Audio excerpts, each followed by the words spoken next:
दिन मंगलवार, हिंदी तिथि त्रयोदशी। और आइए बात करते हैं आज के मुख्य समाचार में देश भर की हैं। दोस्तों आज के कुछ प्रमुख खबरों में जानेंगे। इस साल भी दिवाली पर सरकार ने पटाखे फोड़ने पर लगाया प्रतिबंध। देश के इन राज्यों में तूफान का खतरा, मौसम विभाग की चेतावनी। खाने पीने की चीजें, दवाइयां, हॉस्पिटल में इलाज समेत महंगाई पर आई बड़ी खबर। बच्चों में फैल रही अनोखी बीमारी, सरकार की चेतावनी जारी। सरकारी कर्मचारियों की हड़ताल, पेंशन पर भी एक बड़ी खबर आई है। वहीं कर्मचारियों के लिए सरकार ने 5 बड़े फैसले भी लिए हैं। आंगनबाड़ी वर्करों और सहायकों का मानदेय भी बढ़ाया गया और स्टूडेंट छात्र छात्राओं की हाजिरी को लेकर भी एक नया नियम लागू हुआ। और भी जानेंगे दोस्तों आज के सोना चांदी, पेट्रोल डीजल के भाव, मौसम समाचार, सरकारी नौकरियों की जानकारी समेत 50 बड़ी महत्वपूर्ण काम की खबरें देखते हैं फटाफट से। देखिए आज के दिन को वर्ल्ड स्टूडेंट्स डे यानी कि विश्व विद्यार्थी दिवस के रूप में मनाते हैं, क्योंकि आज ही के दिन 15 अक्टूबर को भारत के पूर्व राष्ट्रपति और मिसाइल मैन के नाम से मशहूर डॉक्टर एपीजे अब्दुल कलाम का जन्मदिन है। इस जयंती पर अब्दुल कलाम सर को नमन। देखिए उनके बारे में कुछ रोचक बातें। उनका जन्म 15 अक्टूबर 1931 को रामेश्वरम तमिलनाडु में हुआ था। वे एक महान वैज्ञानिक और इंजीनियर के रूप में पूरे विश्व में विख्यात हैं। वे भारत के 11वें राष्ट्रपति भी रहे हैं। उन्हें इंडियन मिसाइल प्रोग्राम का जनक कहा जाता है। और अब्दुल कलाम जी के बारे में सबसे अच्छी बात ये लगी कि वो मुस्लिम होते हुए भी कुरान और भगवत गीता दोनों पढ़ते थे। हिंदू मुस्लिम एकता का एक अनोखा उदाहरण है। खास करके युवा छात्र छात्राओं के लिए वो बड़े प्रेरणा स्रोत हैं। यही वजह कि आज पूरी दुनिया विश्व विद्यार्थी दिवस यानी वर्ल्ड स्टूडेंट डे के रूप में मनाती है उनके जन्मदिन को। दोस्तों अब्दुल कलाम वाकई में बड़ी कमाल की शख्सियत रहे हैं। उनका कहना था you have to dream before the dream comes true,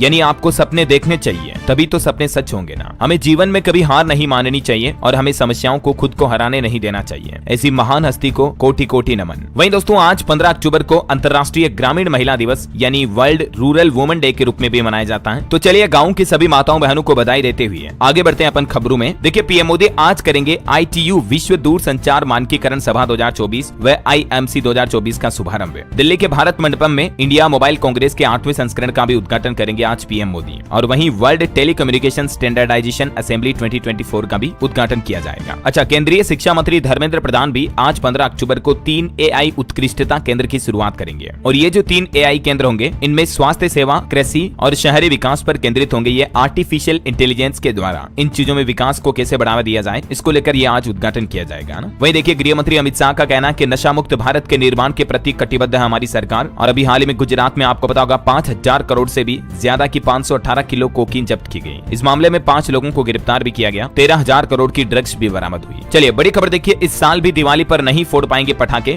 Delhi सरकार की तरफ से जनवरी तक पूरी तरह से बैन लगा दिया पटाखे फोड़ने पर। यानी नव वर्ष 1 जनवरी 2025 का उत्सव भी पटाखे फोड़कर नहीं मनाया जा सकेगा। पटाखों की भंडारण, बिक्री और इस्तेमाल पर रोक रहेगी। दिल्ली में बढ़ते प्रदूषण को देखते हुए दिल्ली सरकार की तरफ से ये सख्त निर्देश जारी किए हैं। और भी कई राज्य सरकारों की तरफ से गाइडलाइन जारी की है। जैसे देखिए आप हरियाणा में दिवाली की रात सिर्फ 8 से 10 बजे तक ग्रीन पटाखे चलाने की अनुमति होगी। प्रशासन की तरफ से धारा 163 भी लागू की गई। वैसे दिल्ली में तो अभी हवा काफी जहरीली हो चुकी है दशहरे के बाद, तो अब दिल्ली सरकार ने कुछ पाबंदियां भी बढ़ा दी हैं। GRAP का पहला चरण भी लागू हो चुका है। GRAP ग्रेप का मतलब होता है ग्रेडेड रिस्पॉन्स एक्शन प्लान, जो कि जब भी पॉल्यूशन प्रदूषण बढ़ता है तो दिल्ली सरकार की तरफ से लागू किया जाता है। अभी दिल्ली में AQI 200 के पार पहुंच चुका है, तो ये ग्रेप 1 की पाबंदियां लागू हो चुकी हैं। और इन पाबंदियों के दौरान आपको किन किन चीजों का ध्यान रखना होगा देखिए जरा। वाहनों के इंजन का ध्यान रखें। गाड़ी अगर ज्यादा धुआं दे रही तो चालान कर सकता है। प्रदूषण प्रमाण पत्र बनाकर रखें। खुले स्थानों पर कूड़ा कचरा ना फैलाएं। 10 और 15 साल पुराने डीजल पेट्रोल वाहन चलाने पर भी रोक रहेगी है ना। तो ये कुछ ग्रेप 1 के दौरान पाबंदियां लागू रहेगी। कोयले वगैरह के इस्तेमाल पर भी रोक रहेगा। दिल्ली सरकार ने सभी स्थानीय निकायों को भी निर्देश जारी किया। इस दौरान शहर के ज्यादातर चौराहों पर एंटी स्मोक गन वगैरह भी लगाई जाएगी। ये दिल्ली सरकार का प्लान है। चलिए अगली खबर देखिए आप। महंगाई पर बड़ी खबर आ रही। खाद्य वस्तुओं की कीमतों में तेज उछाल के चलते बढ़ गई महंगाई। सितंबर महीने में 5.49% रही रिटेल इन्फ्लेशन रेट। यानी हाल ही में आपने देखा होगा खाने पीने की काफी चीजों की कीमतें बढ़ी। यही वजह है कि रिटेल इन्फ्लेशन मतलब खुदरा महंगाई दर बढ़ गई है। लगभग 5.5% पहुंच चुकी है, क्योंकि अभी फल, सब्जियां, दालें, तेल, मसाले, आलू, प्याज, टमाटर वगैरह काफी महंगे चल रहे हैं। ये वजह है कि खुदरा के साथ साथ थोक मुद्रास्फीति भी बढ़ी है बीते महीने सितंबर में। यानी थोक महंगाई दर भी बढ़कर 1.84% पर पहुंच चुकी है, जबकि अगस्त महीने में ये 1.31% ही थी। और जो अभी रिटेल महंगाई दर है ना, वो भी पिछले 9 महीनों में सबसे ज्यादा हो चुकी है। सब्जियों की महंगाई दर भी 11% से बढ़कर 36% तक पहुंच चुकी है। और दोस्तों महंगाई दर पर अलग अलग राज्यों के हिसाब से भी आंकड़े देखिए आप। छत्तीसगढ़, बिहार समेत 6 ऐसे राज्य हैं जहां महंगाई की मार सबसे ज्यादा है। उन राज्यों में कौन कौन से राज्य शामिल देख सकते हैं आप। बिहार, छत्तीसगढ़, उत्तर प्रदेश, उड़ीसा, हरियाणा और गुजरात। इसके अलावा भी 8 राज्य ऐसे हैं जहां 5% से ज्यादा है महंगाई दर। इन राज्यों के नाम भी आप देख सकते हैं। वैसे महंगाई ना सिर्फ खाने पीने की चीजों में है, बल्कि अब हॉस्पिटल में इलाज कराना भी महंगा होगा। इकोनॉमिक टाइम्स की रिपोर्ट के मुताबिक दोस्तों हेल्थ सेक्टर में नया चलन तेजी से उभर रहा है और अभी कई अस्पताल मरीजों से सर्ज प्राइस, पीक चार्ज वगैरह लेना भी शुरू कर दिए हैं। इसके चलते हालिया रिपोर्ट के मुताबिक हॉस्पिटल में इलाज कराना भी लगभग 20% तक महंगा हो चुका है। देखिए आप ये रिपोर्ट क्या कहती रहती है। अच्छा, अब आपको दवाइयां भी महंगी मिलने वाली हैं। खुद सरकार की तरफ से फैसला लिया गया, 11 जरूरी दवाओं की कीमतों में इजाफा यानी कि बढ़ोतरी होगी।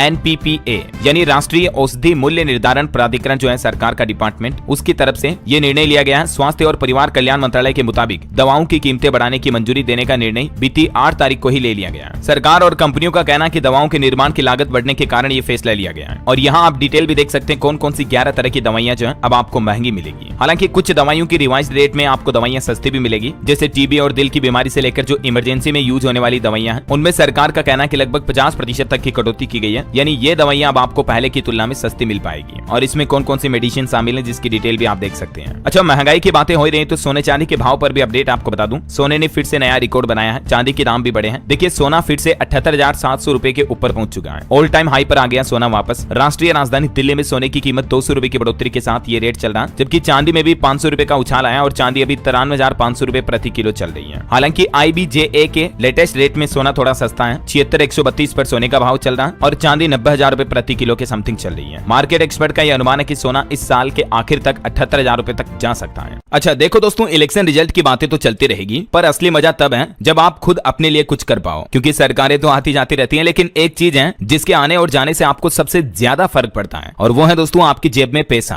अगर आपको पैसा कमाना है तो आपको खुद उस रास्ते को खोजना होगा। चलो, मैं आपके उस रास्ते को खोजने में थोड़ी हेल्प कर देता हूं। तो देखिए, ये है पॉकेट ब्रोकर। मैंने खुद इससे काफी पैसा बनाया है और अब आपको रिकमेंड कर रहा हूं। यहाँ भारत और कनाडा में फिर से तनाव बढ़ा। भारतीय विदेश मंत्रालय ने कनाडा से हमारे उच्चायुक्त को भी वापस भारत बुला लिया है और कनाडा के 6 डिप्लोमेट को भी निष्कासित किया। भारत सरकार का कहना कि हमें कनाडा पर भरोसा नहीं है। यही वजह है कि वहां से हमारे उच्चायुक्त को वापस बुलाने का फैसला लिया गया। निज्जर मामले में झूठे आरोपों के बीच भारत सरकार की तरफ से यह बड़ा कदम उठाया गया, क्योंकि कनाडा की तरफ से हाल ही में कुछ उल्टे सीधे बयान भी दिए गए थे। तो ये वजह भारत कनाडा के बीच कंट्रोवर्सी वापस बढ़ गई है और दोनों ही देशों ने एक दूसरे के 6 डिप्लोमेट्स निकाल दिए हैं। भारतीय विदेश मंत्रालय ने भी अपने राजदूत को वापस कनाडा से बुला लिया और जो 6 कनाडाई राजनयिकों को भी निष्कासित किया भारत सरकार ने, उन्हें भी 19 अक्टूबर तक हमारा देश छोड़ना होगा। वैसे ये भारत कनाडा के बीच विवाद कैसे शुरू हुआ? एक साल बाद दोनों देश एक दूसरे के आमने सामने फिर से क्यों आ गए? क्योंकि अभी आपको पता होगा साल भर पहले 2023 में भी काफी कंट्रोवर्सी हुई थी। ये प्रेजेंटेशन में आप देख सकते हैं अगर आप इंटरेस्टेड हैं तो। भारत कनाडा के बीच कब कब तनाव बढ़ा, इसकी कुछ घटनाओं के इवेंट भी। चलिए अगली खबर देखिए दोस्तों। भारतीय रिजर्व बैंक के गवर्नर शक्तिकांत दास ने RBI 890 सम्मेलन को संबोधित किया और इसमें गवर्नर बोले कि AI पर ज्यादा निर्भरता फाइनेंशियल स्टेबिलिटी के लिए खतरा है। बैंक AI का फायदा ले, लेकिन उन कंपनियों को फायदा नहीं उठाने दें जो कि AI के जरिए फाइनेंशियल मार्केट को ज्यादा खतरा पहुंचा सकती है। वहीं reserve bank governor Shaktikanta Das ने कहा कि विदेश से पैसा भेजने में लगने वाले समय और लागत को कम करना जरूरी है ताकि भारत में ग्लोबली ट्रेड बढ़ सके, जैसे डॉलर, यूरो, पाउंड जैसी करेंसी में मुद्रा लेन देन आसानी से हो। बैंक इस तरह का सिस्टम विकसित करे। चलिए खबर देखिए दोस्तों। आंध्र प्रदेश सरकार का बड़ा ऐलान, अमरावती में बनेगा रतन टाटा श्री के नाम से इनोवेशन हब। नवाचार और उद्यमशीलता को बढ़ावा देने के लिए आंध्र प्रदेश सरकार ये स्थापना करने जा रही है रतन टाटा श्री को ट्रिब्यूट देने के लिए। और एक ऐसा ही फैसला महाराष्ट्र की एकनाथ शिंदे सरकार ने भी लिया है। अब रतन टाटा के नाम से जाना जाएगा महाराष्ट्र राज्य कौशल विश्वविद्यालय। ये यूनिवर्सिटी का नाम बदलकर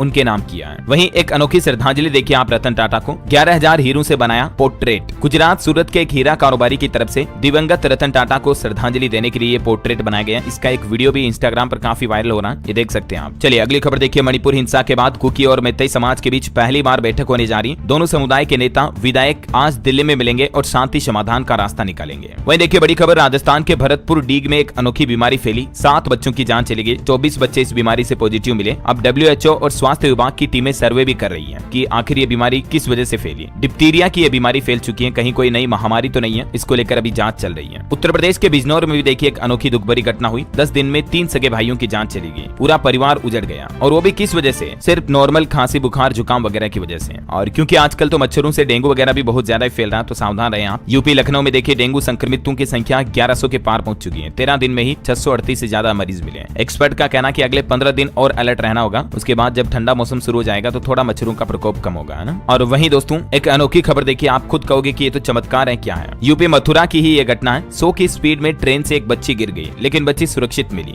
पिता ने 10 किलोमीटर दूर जाकर ट्रेन रुकवाई, तब जाकर बच्ची को ढूंढा। बच्ची तकरीबन 2 घंटे तक झाड़ियों में रोती रही। ये वो बच्ची का वीडियो भी सामने आ रहा, देख सकते हैं आप। बच्ची एकदम स्वस्थ है, कुछ नहीं हुआ, बाल भी बांका नहीं हुआ। बच्ची इमरजेंसी विंडो से गिर गई जब ट्रेन की स्पीड 100 से भी ज्यादा थी। अब जरा सोचिए आप। गीतांजलि एक्सप्रेस ट्रेन जो कि मध्य प्रदेश के टीकमगढ़ से यूपी मथुरा आ रही थी, इसी दौरान 8 साल की बच्ची ये चलती ट्रेन से गिर गई। लेकिन वो कहते हैं ना कि जाको राके साइयां मार सके ना कोई। ये तो वाकई में एक चमत्कार ही है यार दोस्तों। क्या कहोगे आप इस बारे में? कमेंट करके बताओ देखिए मुझे। चलिए अगली खबर देखिए दोस्तों। एक श्रद्धांजलि, नहीं रहे द कपिल शर्मा शो के famous comedian Atul Parchure. Cancer की वजह से उनका निधन हो गया। कपिल शर्मा में कॉमेडी शो में आपने इनको देखा होगा। कपिल शो में ये बॉडीगार्ड, बिंदु के पिता और भी कई अलग अलग किरदारों से दर्शकों को हंसाते मनोरंजन करते हैं, लेकिन अब आप इनको कपिल शो में नहीं देख पाएंगे। ईश्वर इनकी आत्मा को शांति दें। चलिए अगली खबर देखिए। राष्ट्रीय जल पुरस्कार का ऐलान हो चुका है। पहले नंबर पर रहा उड़ीसा राज्य, दूसरे नंबर पर यूपी। केंद्रीय जल शक्ति मंत्री की तरफ से ये पुरस्कार का अनाउंसमेंट किया गया। पानी के संकट से बचने के लिए जल संरक्षण में इन राज्यों ने बेहतर कार्य किए हैं। करंट अफेयर्स के हिसाब से इंपोर्टेंट ध्यान रखिएगा, उड़ीसा इसमें नंबर 1 रहा है। और वही खबर देखिए, झारखंड के 25 साल पूरा होने के मौके पर बीजेपी संकल्प पत्र में करेगी 25 बड़ी घोषणाएं। शिक्षा, स्वास्थ्य व इंफ्रास्ट्रक्चर पर रहेगा फोकस। झारखंड विधानसभा चुनाव के लिए भारतीय जनता पार्टी अपना चुनावी घोषणा पत्र 3 चरणों में जारी कर रही है और देखते हैं 25 संकल्प घोषणाओं में क्या क्या घोषणाएं की जाती है, मैं आपको बता दूंगा अपडेट। फिलहाल देखिए आप अगली खबर। बाबा सिद्दीकी मामले के बाद अब एक बीजेपी नेता का भी बयान सामने आ रहा कि सलमान खान बिश्नोई समाज से माफी मांग ले, क्योंकि लॉरेंस बिश्नोई गैंग का नाम सामने आया था, आपको पता होगा, बाबा सिद्दीकी के मामले में, जो कि सलमान खान से खफा है। और इस मामले पर खबर आ रही कि बाबा सिद्दीकी का बेटा भी टारगेट पर था। गिरफ्तार हुए आरोपी की तरफ से यह खुलासा किया गया।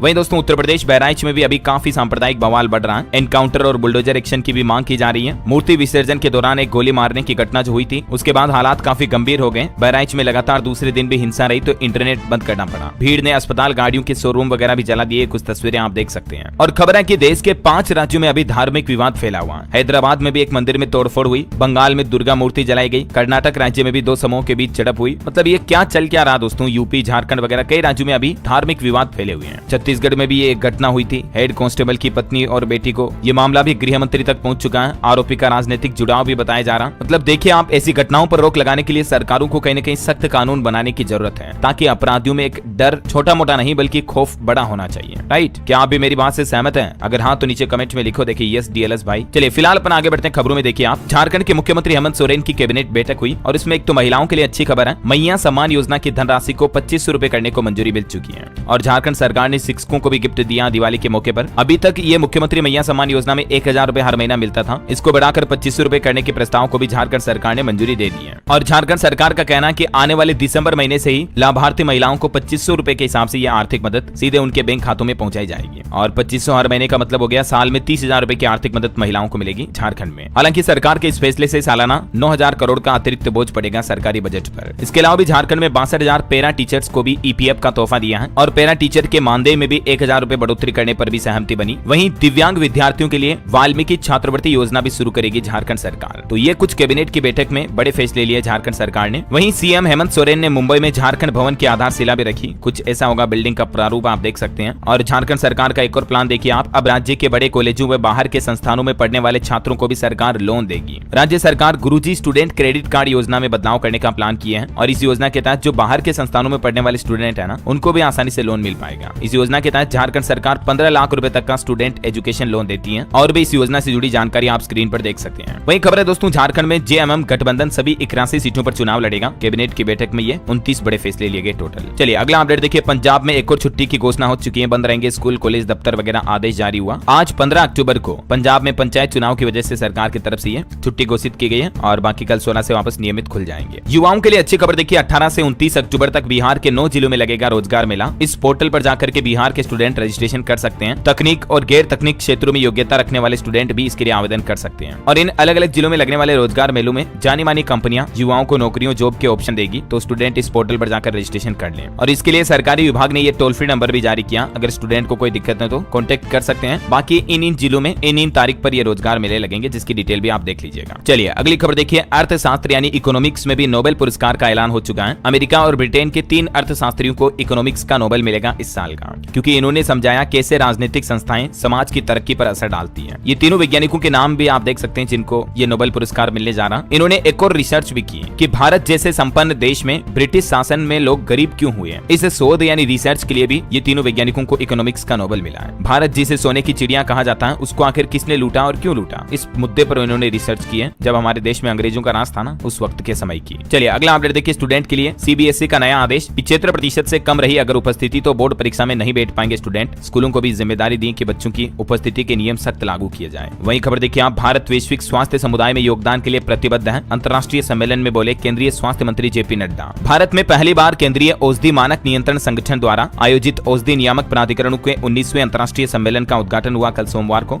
और इसी में केंद्रीय स्वास्थ्य परिवार कल्याण मंत्री की तरफ से ये बड़ी घोषणाएं की गई। उन्होंने कहा कि दवा निर्माण में भारत सबसे आगे है दुनिया में। स्वास्थ्य सचिव ने भी ये दावा किया कि दुनिया भर भर की 8 अरब वैक्सीन में से आधी वैक्सीन भारत में बनी है। चलिए खबर है, भारत में प्रोजेक्ट डॉल्फिन के तहत पहली बार डॉल्फिन मछलियों की संख्या का आकलन किया जाएगा। जल्दी सरकार इसके आंकड़े भी जारी करेगी। और वहीं बायोडाइवर्सिटी यानी कि जैव विविधता को लेकर भी भारत ने इसे बचाने के लिए राष्ट्रीय योजना को अपडेट किया गया, जिसे COP16 में जारी किया जाएगा। वहीं देखिए सरकार का प्लान, भारत के संसद भवन में जल्द ही लाया जाएगा खेल विधेयक। युवा कल्याण मंत्रालय ने कहा कि खेलों और खिलाड़ियों को इसका लाभ मिलेगा, तो सरकार जल्द ही नया स्पोर्ट्स पॉलिसी यानी खेलों के नए कानून कायदे लाएगी। तो मैं आपको बता दूंगा अपडेट क्या क्या नए मसौदे होते हैं उसमें। और वहीं दोस्तों भारत की इकोनॉमी पर भी एक अच्छी रिपोर्ट आ रही है। आने वाले 10 सालों में 67 लाख करोड़ रुपए के निवेश की तैयारी में है भारतीय कंपनियां। S&P ग्लोबल रेटिंग एजेंसी की तरफ से यह दावा किया गया भारत की अर्थव्यवस्था को लेकर। वैसे अभी दिवाली, नवरात्र वगैरह त्योहारों का जो सीजन चल रहा है, इसमें भी देखिए आप, खबर है कि 4.25 लाख करोड़ रुपए के व्यापार से भारतीय अर्थव्यवस्था में उछाल आएगा, क्योंकि अभी इस सीजन में कई व्यापारी चीनी सामान का बहिष्कार भी कर रहे हैं। मेड इन इंडिया सामान को बढ़ावा दिया जा रहा।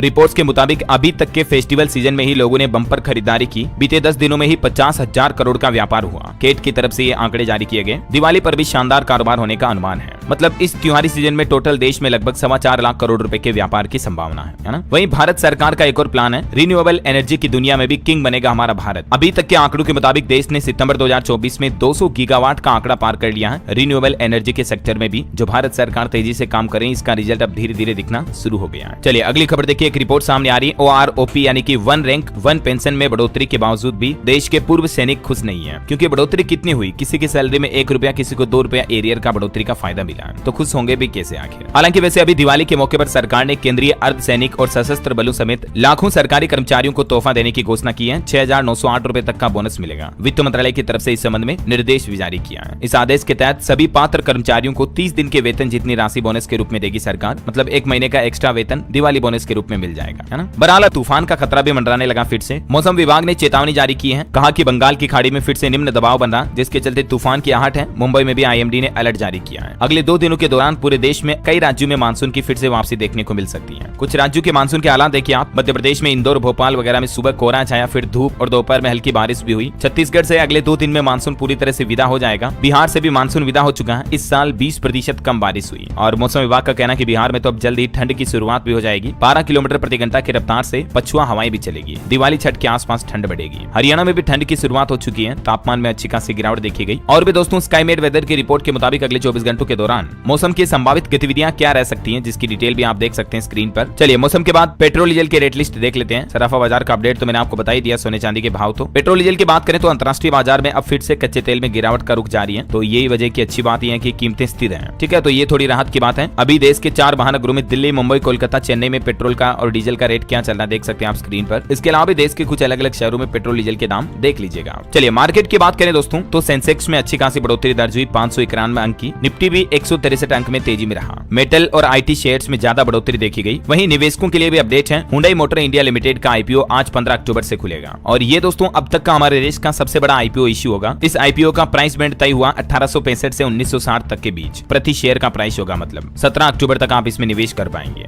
वहीं कुछ कंपनियों के रिजल्ट्स देखिए आप। रिलायंस को जुलाई सितंबर तिमाही में 16,563 करोड़ का मुनाफा हुआ। नेट प्रॉफिट जियो का भी 14% बढ़कर 6,231 करोड़ रहा। और HCL टेक कंपनी का मुनाफा भी 11% बढ़ा। वहीं महारत्न का दर्जा मिलने के बाद HAL कंपनी का स्टॉक 2% तक बढ़ोतरी में रहा। और खबर है कमजोर नतीजों के बाद 8% गिरावट आई डीमार्ट के शेयर में। इस साल इस स्टॉक ने केवल 3% तक का ही रिटर्न दिया। चलिए मार्केट के बाद अब अपन आगे बढ़ते हैं खबरों में। देखिए एक तो पश्चिम बंगाल कोलकाता में RG कर मेडिकल कॉलेज केस के मामले में अभी भी जूनियर डॉक्टर और ममता सरकार के बीच बैठक हुई, लेकिन कोई हल नहीं निकल पाया, क्योंकि डॉक्टर अपनी मांगों को लेकर अड़े हुए हैं। और आपको पता होगा कई दिनों से कुछ डॉक्टर जो अनशन कर रहे हैं, उनमें से 4 डॉक्टरों की हालत खराब हुई, ICU में भर्ती करना पड़ा। चीफ सेक्रेटरी से मीटिंग के बाद डॉक्टर बोले कि बंगाल सरकार अहंकारी हो गई है। वैसे डॉक्टरों को लेकर एक खबर यह है कि बिहार में भी आज 15 अक्टूबर को सभी जूनियर डॉक्टर हड़ताल पर रहेंगे।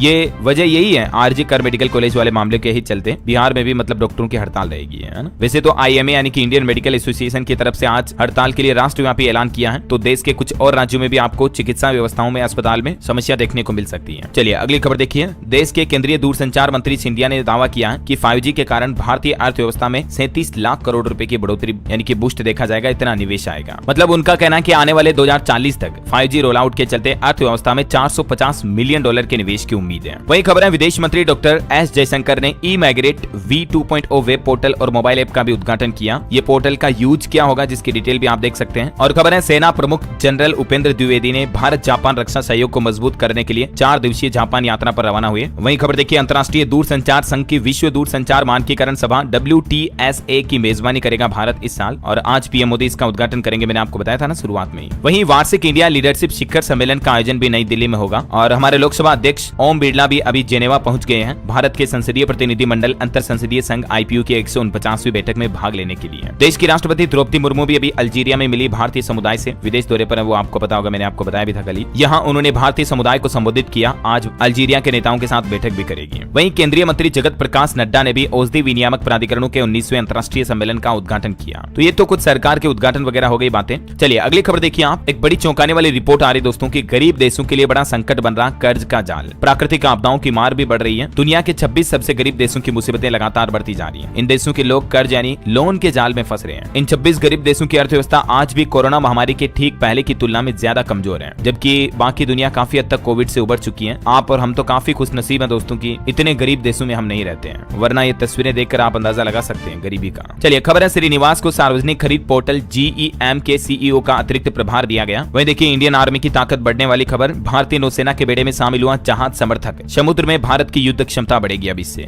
और सरकार ने एक और प्लान भी बनाया है। केंद्रीय कैबिनेट समिति नई मिसाइल परीक्षण रेंज स्थापित करने को भी मंजूरी दे चुकी है। ये आंध्र प्रदेश के नागयालंका क्षेत्र में स्थापित की जाएगी, है ना। और खबर है कि भारतीय नौसेना नौकायन चैंपियनशिप प्रतियोगिता का आयोजन भी 16 से 19 अक्टूबर तक एजीमाला में होगा। और वहीं खबर देखिए पूर्व ब्रिटिश PM जॉनसन ने अपनी किताब में PM मोदी की तारीफ करते हुए लिखा कि वे बदलाव लाने वाले नेता हैं। नेहरू कहते थे भारत हमेशा रूस का साथ देगा। हाल ही में उन्होंने अपनी किताब लॉन्च की जिसका नाम है अनशील्ड और उसमें लिखी PM मोदी की तारीफें काफी वायरल हो रही है इंटरनेट पर भी। चलिए खबर है दोस्तों सुप्रीम कोर्ट में कोरोना वैक्सीन को लेकर एक याचिका लगाएगी कि इन वैक्सीन के दुष्प्रभाव सामने आ रहे हैं, ब्लड क्लोटिंग वगैरह हो रही। तो इन आरोपों को लगाने वाली याचिका को सुप्रीम कोर्ट ने खारिज कर दिया और कहा कि ये सिर्फ सनसनी पैदा करना इसका मकसद है। सुप्रीम कोर्ट ने कहा कि हमें यह भी समझना होगा कि अगर हम वैक्सीन नहीं लगाते तो इसके दुष्प्रभाव क्या हो सकते थे, तब कितने करोड़ों लाखों लोगों की जानें जा सकती थी। चलिए अगली खबर देखिए। चुनाव से पहले महाराष्ट्र सरकार ने बड़ी सौगात दी है। मुंबई से जुड़े सभी 5 बूथ टोल फ्री कर दिए गए हैं। मतलब उन पर अब टोल टैक्स नहीं लगेगा। आधी रात से ही महाराष्ट्र कैबिनेट का फैसला लागू हो चुका है। खास करके छोटे वाहन चालकों को सरकार ने ये बड़ी राहत दी है। आज रात 12 बजे के बाद छोटे वाहन चालकों को 5 टोल बूथों पर कोई भी टोल टैक्स नहीं देना पड़ेगा, है ना। और किन किन बूथों पर अब टोल नहीं लगेगा छोटे वाहनों से, उन बूथ सेंटर के नाम भी आप देख सकते हैं। चलिए कुछ पॉलिटिक्स के अपडेट देखिए दोस्तों। अमर अब्दुल्ला कल 16 अक्टूबर को जम्मू कश्मीर में मुख्यमंत्री पद की शपथ लेंगे। धारा 370 हटने के बाद पहली बार सरकार बनने जा रही है 16 अक्टूबर को, है ना। LG मनोज सिन्हा ने उनकी तारीख भी तय की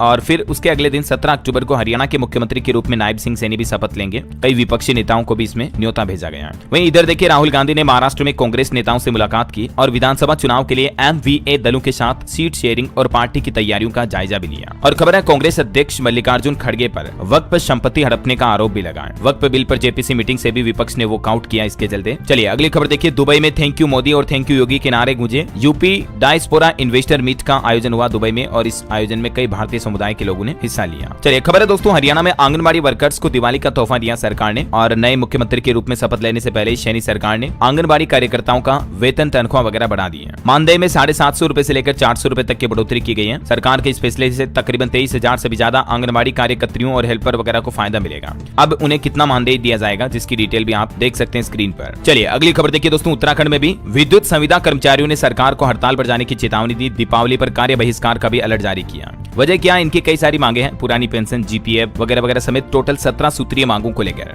ये बिजली कर्मचारियों ने हड़ताल की चेतावनी दी है ना। वैसे उत्तराखंड से जुड़े कुछ और अपडेट देखिए फटाफट से। अब तेजी से आकार लेंगे होम स्टे समेत टूरिज्म से जुड़े उद्योग भी। उत्तराखंड सरकार की तरफ से पर्यटन को बढ़ावा देने के लिए भी ये एक नई योजना की शुरुआत की है, जिसके तहत कुछ प्रोत्साहन, वित्तीय सब्सिडी वगैरह भी दी जाएगी। सरकार इन्वेस्टमेंट पर्यटन के क्षेत्र में करने वालों को ये फायदा मिलेगा ना। वहीं उत्तराखंड सरकार का कहना है कि सहकारी बैंकों में भी 735 खाली पदों को जल्दी भरा जाएगा। विभागीय अधिकारियों को कार्यवाही के निर्देश भी दिए। इसके अलावा खबर है उत्तराखंड में 2 महीने के लिए आज से ऑपरेशन स्माइल की शुरुआत होने जा रही है। अभी सरकार ने आंकड़े जारी किए, तकरीबन लगभग 6000 गुमशुदा लोगों को तलाशा गया और इस ऑपरेशन के तहत भी गुमशुदा शिकायतों को निपटाया जाएगा। वहीं खबर है दोस्तों उत्तराखंड में जो आपको पता होगा दशहरे के मौके पर घटना हुई थी। हरिद्वार जेल से 2 कैदी फरार हो गए थे। उन पर 50-50 हजार का इनाम घोषित किया है। जेल में रामलीला हो रही थी और ये कैदी वानर का रोल निभा रहे थे। माता सीता की खोज में निकले, अभी तक आए नहीं है। तो अब हरिद्वार जेल प्रशासन की तरफ से इन पर 50-50 हजार रुपए का इनाम घोषित किया है। ये दोनों आरोपी हैं। चलिए चलिए खबर है दोस्तों, मध्य प्रदेश में देखिए सेवानिवृत्त कर्मचारियों को प्रदान किया जाए वार्षिक वेतन वृद्धि का लाभ। एमपी हाईकोर्ट की तरफ से सरकार को यह निर्देश जारी किया गया। चलिए अगली खबर देखिए, राज्य राजस्थान के तहत ग्लोबल इन्वेस्टर समिट का आयोजन होगा कल 16 अक्टूबर को। 4000 करोड़ से भी ज्यादा के एमओयू साइन किए जाएंगे। वहीं राजस्थान में मुख्यमंत्री की अध्यक्षता में Rajasthan economic revival task force का गठन भी किया गया और राजस्थान सरकार का प्लान है अगले साल होगी 54 भर्ती परीक्षाएं। राजस्थान कर्मचारी चयन बोर्ड की तरफ से संशोधित भर्ती कैलेंडर भी जारी किया है। मई में पटवारी का एग्जाम वगैरह भी होगा, तो आप RSMSSB के पोर्टल पर जानकारी चेक कर लीजिएगा। और एक खबर देखिए, राजस्थान में हर जिले में फूड बैंक स्थापित करने की भी मांग की जा रही है। अन्ना क्षेत्र फाउंडेशन के पदाधिकारियों ने राजस्थान राज्यपाल से मुलाकात की और ये डिमांड रखी है। वहीं मेंटेनेंस के कारण राजस्थान जयपुर शहर के कई इलाकों में बिजली बंद रहेगी, लगभग 100 से ज्यादा कॉलोनियों में। चलिए खबर देखिए, मध्य प्रदेश में यूनिवर्सिटी मॉनिटरिंग सिस्टम के लिए एक नया सॉफ्टवेयर बनाया जाएगा। राज्य के हर विश्वविद्यालय में 500 कंप्यूटर वाली मॉडर्न लैब भी बनेगी। ये मध्य प्रदेश सरकार का नया प्लान है बच्चों को कंप्यूटर एजुकेशन में बढ़ावा देने के लिए। और देखिए एमपी में एक नया प्रस्ताव पारित हुआ। अब सीधे सरकार को प्रस्ताव नहीं भेजेंगे कार्यपालन मंत्री, बल्कि मुख्य अभियंता और अधीक्षण यंत्री के परीक्षण के बाद ही शासन को प्रपोजल भेजे जाएंगे। चलिए खबर है, कल 16 अक्टूबर को होगी छत्तीसगढ़ की विष्णुदेव साय सरकार की कैबिनेट बैठक, जिसमें किसानों की धान खरीदी की तारीख वगैरह का ऐलान भी हो सकता है। वही देखिए छत्तीसगढ़ में PHE विभाग में भी 261 पदों पर भर्ती होगी। जल्दी परीक्षा की तारीखों का ऐलान भी किया जाएगा। चलिए खबर है दोस्तों, हिमाचल से राजस्थान जयपुर के लिए डायरेक्ट हवाई सेवाएं शुरू हुई। वहीं बैंकिंग न्यूज से खबर देखिए, बैंक ऑफ बड़ौदा ने अपने ग्राहकों को तोहफा दिया। दिवाली से पहले FD की ब्याज दरों में बढ़ोतरी की है। लगभग 0.40% तक की ब्याज दरों में बढ़ोतरी हुई है और इस बढ़ोतरी के बाद अलग अलग दिनों की टाइम पीरियड की FD पर अब आपको BOB में कितना इंटरेस्ट मिलेगा, जिसकी डिटेल भी आप देख सकते हैं स्क्रीन पर। वहीं देखिए मुख्यमंत्री बनने के बाद पहली बार PM मोदी से मिली दिल्ली की CM आतिशी। PMO की तरफ से यह तस्वीर भी शेयर की गई। चलिए खबर है, राजस्थान के सरकारी कर्मचारी अब कर सकेंगे आसानी से विदेश यात्रा। राजस्थान सरकार की तरफ से नई गाइडलाइन जारी की गई है। पहले इसमें क्या प्रावधान थे और अभी विदेश यात्रा के लिए कर्मचारियों के लिए क्या शर्तें तय होगी, जिसकी जानकारी भी आप देख सकते हैं। और खबर है, वन नेशन वन इलेक्शन के बाद अब वक्फ संशोधन बिल के खिलाफ भी केरल सरकार विधानसभा में बिल लाएगी। केरल के CM पिनराई विजयन का यह कहना है। वहीं केंद्र सरकार ने लॉन्च किया राष्ट्रीय बिजली प्लान भी। हमारे पड़ोसी देश नेपाल, सऊदी अरब समेत कई देशों तक ये नेटवर्क फैलेगा। भारत अब बिजली को एक्सपोर्ट भी करेगा, जिससे बड़ा फायदा मिलेगा। और किसानों के लिए खबर देखिए, मक्का के लिए 3000 रुपए प्रति क्विंटल कीमत होगी खरीदारी के लिए। हिमाचल प्रदेश के मुख्यमंत्री सुखविंदर सिंह सुक्खू की तरफ से ये घोषणा की गई। वहीं खबर है दोस्तों, अब व्हाट्सएप से भी बिजली की समस्या का तुरंत समाधान हो पाएगा। उत्तर प्रदेश बिजली विभाग की तरफ से ये व्हाट्सएप नंबर जारी किया है। नंबर आप स्क्रीन पर देख सकते हैं। वहीं यूपी में महिलाओं के लिए भर्ती पर भी खबर आ रही है। स्वास्थ्य कार्यकर्ता के 5272 पदों के लिए अधिसूचना जारी हुई। आवेदन की प्रक्रिया 28 अक्टूबर से शुरू होगी। यूपी SSSC की तरफ से ये रिक्रूटमेंट निकाली गई है। ज्यादा जानकारी आप इस पोर्टल पर चेक कर लीजिएगा। कुछ और एजुकेशनल खबरें देखिए फटाफट से। यूनाइटेड इंडिया इंश्योरेंस कंपनी में भी प्रशासनिक अधिकारी की भर्ती होगी। 15 अक्टूबर से आवेदन शुरू होंगे। और इग्नू यूनिवर्सिटी ने दिसंबर टर्म एंड परीक्षा के लिए भी आवेदन शुल्क बढ़ा दिए। 20 तारीख तक आप पंजीकरण कर पाएंगे। वहीं खबर है, असम में भी शीघ्र ही 17 एकलव्य मॉडल आवासीय विद्यालयों का निर्माण किया जाएगा। मुख्यमंत्री हेमंत बिश्व शर्मा की तरफ से यह घोषणा की गई। और जम्मू कश्मीर में देखिए medical entrance exam paper leak मामले पर ईडी ने बड़ी कार्रवाई की। 4 लोगों की 1 करोड़ 31 लाख की संपत्ति जब्त की। चलिए ऑटो इंडस्ट्री से खबर है दोस्तों, भारत की पहली high voltage electric bike launch हुई। कंपनी का दावा है कि फुल चार्ज करने पर 200 किलोमीटर तक चलेगी। कीमत इसकी 2,39,000 रुपए रखी गई है। वहीं अंतर्राष्ट्रीय न्यूज पर खबर है, संयुक्त राष्ट्र महासचिव पर इजराइल के प्रतिबंध के खिलाफ लिखे पत्र से भारत ने किनारा किया। और खबर है, हिजबुल्लाह ने इजरायली मिलिट्री बेस पर ड्रोन अटैक किया, जिससे 4 सैनिकों की जान चली गई। ईरान इजराइल जंग और ज्यादा बढ़ रही है। अमेरिका भी इजराइल को 100 सैनिकों के साथ भेजेगा उन्नत मिसाइल रक्षा प्रणाली सिस्टम भी। चलिए अब अपन अंत में आज के राशिफल पर नजर डाल लेते हैं। देखिए धनु राशि वालों का मनचाहा काम पूरा हो सकता है और कुंभ राशि वालों की इनकम बढ़ने के भी योग हैं। कर्क राशि के लोग योजना के अनुसार काम करेंगे तो लाभ होगा। वृश्चिक राशि के लोग अपनी कमजोरियां दूर करें। और भी दोस्तों कुछ अलग अलग राशियों का राशिफल आप स्क्रीन पर देख सकते हैं। और हाँ,